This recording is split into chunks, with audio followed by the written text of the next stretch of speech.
कहानी का शीर्षक है कौन थी वो। बारिश का मौसम था और काली अंधेरी रात थी। आकाश में बिजली चमक रही थी और ठंडी हवाएं चल रही थी।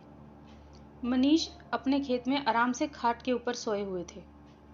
मनीष का खेत उसके गांव में जो तालाब था उसके पास ही था। बारिश की वजह से पूरा तालाब पानी से भरा हुआ था और खेत में जो घास थी वो भी बढ़ गई थी।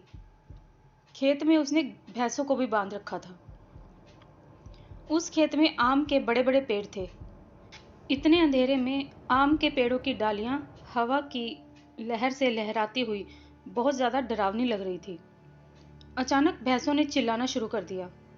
मनीष को पता नहीं चल रहा था कि यह भैंसें क्यों इतना ज़्यादा चिल्ला रही हैं। उसे लगा कि शायद ठंड की वजह से यह भैंसें इतना चिल्ला रही हैं। मनीष ने खेत में चिमनी जलाई क्योंकि उसे ऐसा लग रहा था कि शायद यह भैंसें ठंड के कारण चिल्ला रही हैं। मनीष ने जैसे ही चिमनी जलाई, उस चिमनी के उजाले में उसने देखा कि उनकी खाट पर कोई बैठा है, लेकिन उस अंधेरे में ठीक से दिखा नहीं कि वो कौन था। मनीष थोड़ा आगे अपनी खाट की ओर जाता है और देखने की कोशिश करता है कि वो कौन है।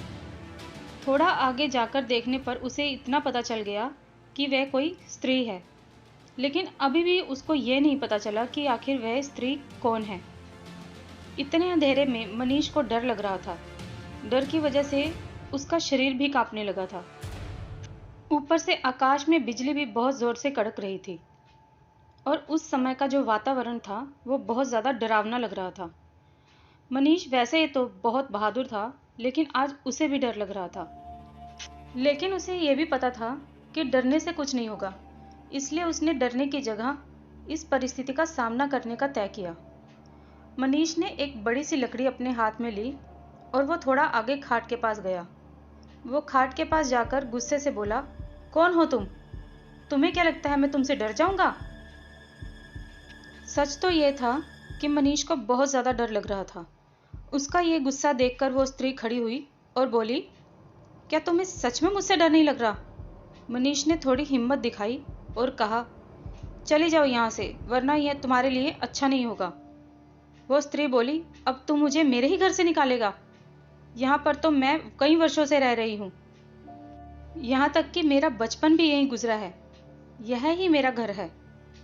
ये सुनते ही मनीष का डर और गुस्सा दोनों शांत हो जाते हैं। उसको अब लगने लगा कि मेरे सामने जो औरत खड़ी है, क्या मैं उसे पहचानता हूँ?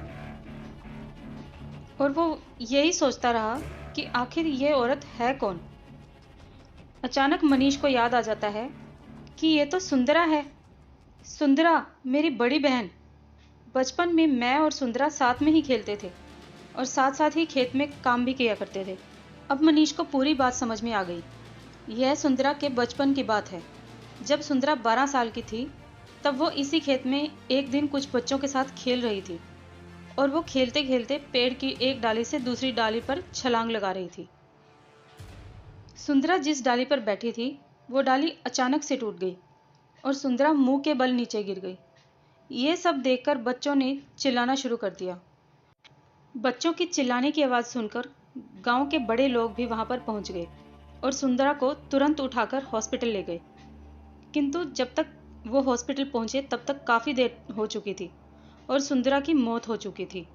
मनीष को बचपन की सारी बातें याद आने लगी, लेकिन जब उसने खाट पर देखा तब वहां पर कोई नहीं था। उसको पता चल गया था कि पक्का ये सुंदरा की आत्मा है।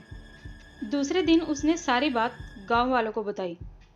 गांव के एक बड़े बुजुर्ग ने कहा कि जब सुंदरा की मौत हुई थी तब वो एक बच्ची थी और इसलिए हमने उसे बालक समझकर दफना दिया था, लेकिन वास्तव में हमें उसका अंतिम संस्कार करने की ज़रूरत थी। हमने उसका अंतिम संस्कार नहीं किया, इसलिए आज भी सुंदरा की आत्मा गांव में भटक रही है। हमें सुंदरा की आत्मा को मुक्ति देनी होगी। गांव के सभी लोगों ने कहा कि आपकी बात बिल्कुल सही है, हमें सुंदरा की आत्मा को मुक्ति देनी ही होगी।